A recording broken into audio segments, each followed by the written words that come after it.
called Hot Under the Collar.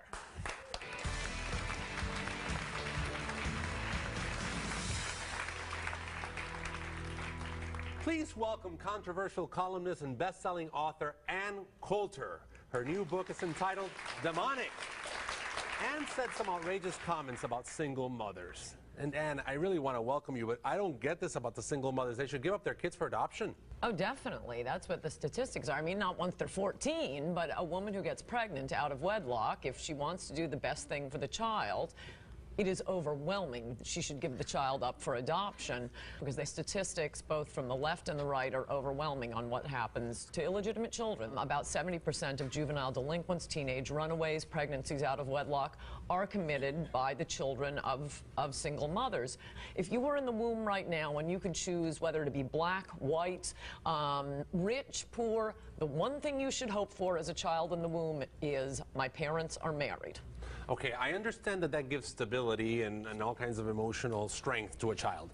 What I don't get, though, is that we're singling out the single mothers, pardon the redundancy, but we're not talking about these absent fathers. Well, where are these absent guys? I mean, these moms are doing a heroic job. I mean, they're out there, they're working sometimes 2 jobs, they're getting their kids through school, they're feeding them, and the dads are nowhere to be found, and nobody's attacking them. No one's celebrating them either. I am responding to a culture out of Hollywood, the courts, the elite media that is promoting single motherhood. They are not promoting single fatherhood or deadbeat dads. What do you say to women who say, you are demonizing single moms? All I'm doing is citing statistics. What works is the nuclear family. Now, sometimes that isn't going to happen. I mean, I do make a point of saying... it's not going to happen. I mean, that's part of the reason why I'm hot under the collar. Well, there's so many great moms that are trying to be mom and dad to their kids. I know that they cannot be emotionally mom and dad. Well, but they really are going out of their way to provide for their kids. Look, it's one thing, as I say, a single mother is something different from a divorced mother. Single mother specifically refers to a woman who, A, gets pregnant out of wedlock, and B, decides, for narcissistic reasons, I'm going to keep this child for myself, because if she cares what's best for the child, she will give the child up for adoption, and that is a fact. Don't you think that's very judgmental? I think it's a fact. I think you're talking about maybe the Casey Anthonys of the world, you know, where there's all this neglect that we can all see. Obviously, the jury did not see it, but there's a lot of controversy with mothers that are that way, that go out and party, that do this, that do that, and are not really responsible for their children. But a lot of single moms are being responsible with their children. And yet, the statistics still are, if you look at it from the end of the spectrum of who ends up in jail, who ends up a murderer, who ends up a teenage runaway, who ends up getting pregnant out of wedlock herself, who ends up a rapist, about 70%, according to both the Village Voice and all these conservative pro-family groups, are going to be the children of single mothers. I mean, that is simply a fact. Now, imagine an America with 70% fewer teenage runaways, fewer teenage murders, fewer teenage drug addicts, fewer teenage pregnancies. That's what single mothers have created. And like I say, if you want what's best for your child, if you are pregnant out of wedlock, either marry the father, and by the way, shotgun marriages used to work just fine, but we've gotten rid of the stigma of a woman having a child out of wedlock. But the problem is, it's good to get rid of those stigmas, because we would put people always in a box. You know, this is the way you have to be, this is the way it works out. And you know, this is not an ideal world, and you're talking about an ideal world. Oh, in an ideal world, by the way, everyone has a mom and dad. We're going back, you know, to the days of happy days. You know, most of our young people don't know what that is. When the kids turned out a lot better. Well, and they were given every advantage in life. Stigmas are good things. Look, we have a stigma against smokers. Who are the single mothers of today? Smoking is bad for you. But smoking is not as bad for you as being raised by a single mother. And yet, we do have stigmas, and they're good things. Stigmas against smoking, and yet smoking is not as bad for you as single motherhood. And there ought to be How do you come to that conclusion? I've just cited the statistics over and over again. One kills you. We know that smoking kills you. One destroys a life.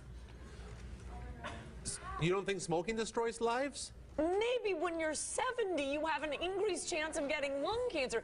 You're talking about what happens to children when they are not raised with a mother and father. Basically, every women's magazine is talking about, single mothers by choice, where women go and get artificially inseminated because they decide, oh, my clock is ticking, I want to have a baby, I don't care if I found a man in time. That is narcissistic, it is selfish, and it is not taking the interests of the child at heart at all. And you don't hear that coming from anybody else. So I am the counterweight citing the facts on single motherhood. Sometimes it happens. I wish them the best. But and I can't imagine how much hate mail you've gotten from single mothers. That's funny that you think I read my mail. Oh, okay. I mean, I think that when you say things like that and you kind of make these blanket statements based on statistics, I say to myself, gosh, I know so many good single mothers, so many heroic single mothers. I just can't agree with you on that. I really can't. I wish them the best in their particular circumstance, but for everyone to keep their lips zipped, that's why you end up with an illegitimacy rate that has gone through the roof and is harming children and is creating two separate classes in America. She's certainly controversial, my friends. We're going to take a break. This is the new book, Demonic, by Ann Coulter. And even though I'm more hot under the collar now, we'll be back with Ann.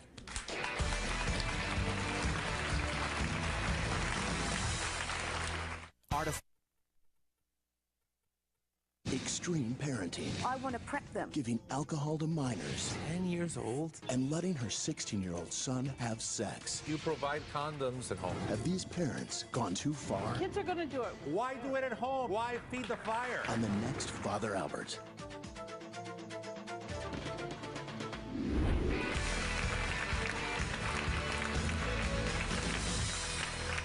We're back with the always controversial Ann Coulter, and this audience wants to get in on this conversation. My first question is for you. Do you have any children?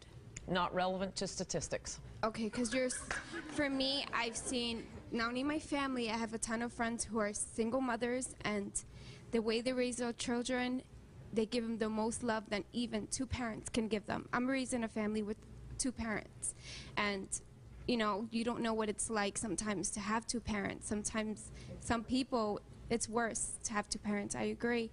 You'd rather have just one parent who gives you all that love than two parents who are constantly arguing, who they've been together for years and they're miserable. And you can't speak for everybody.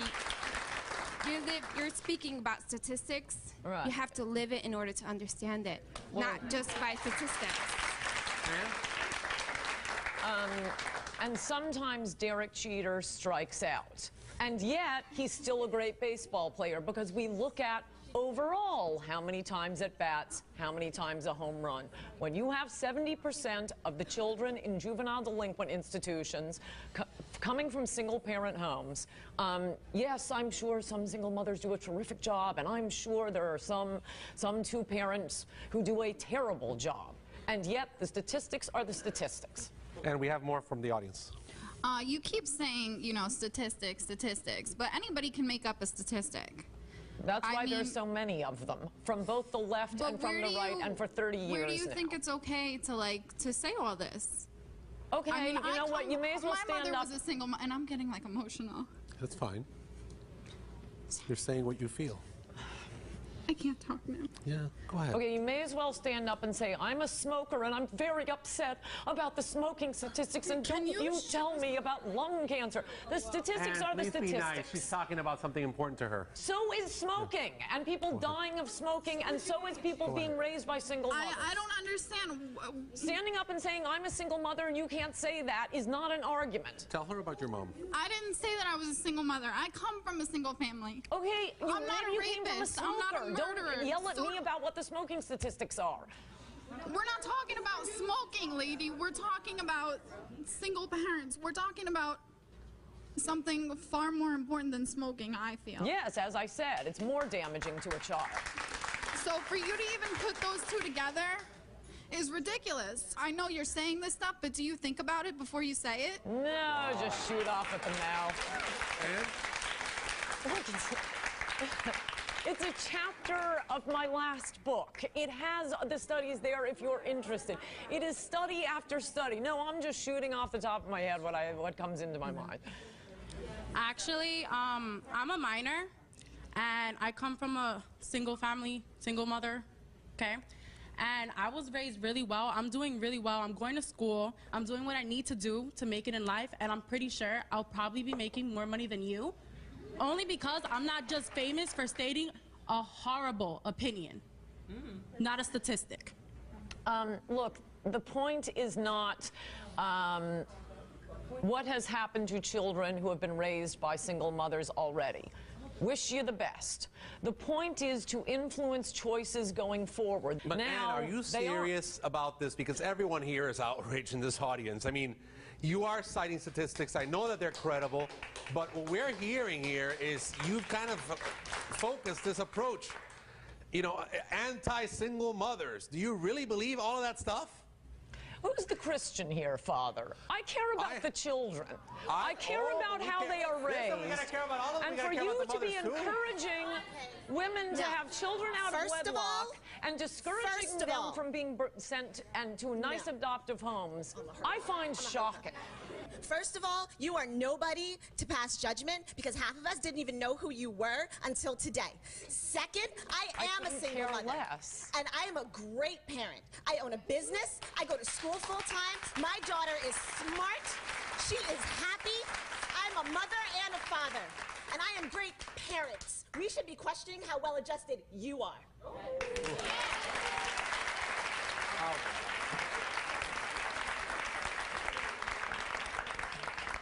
First of all, I agree with what the girl just said, and I'm a single mother as well. I have a 15-year-old daughter. We can talk to Ann without the personal attacks, right? I think we need to be balanced here and not take it from one extreme to the other, because then, you know, we're blaming her for doing something that now we're doing ourselves, and we're going back and forth. And perhaps part of the problem we have in our society today is we can't debate and talk to people who think differently than we do. And that's part of the issue here. Yes. Okay, with that said, I am a single-year-old daughter, private school, ever since she was in the kindergarten. I hold it down, no welfare, no nothing. I work full-time. She goes to school full-time. She wants to go to Harvard, distinguished honor roll.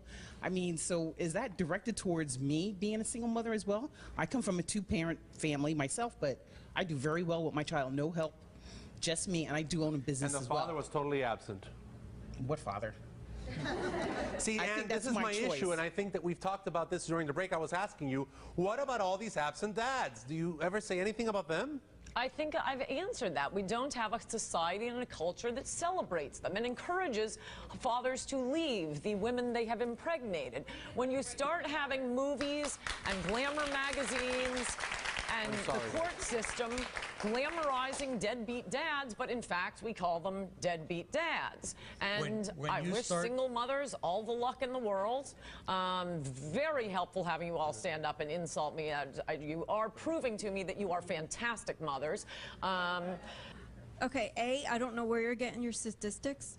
B, I think if you're not the one carrying that child for 9 months and feeling that baby kick inside you, you know, it's easy for you to say when you're not that person carrying that baby. And C, my mom was a single mom.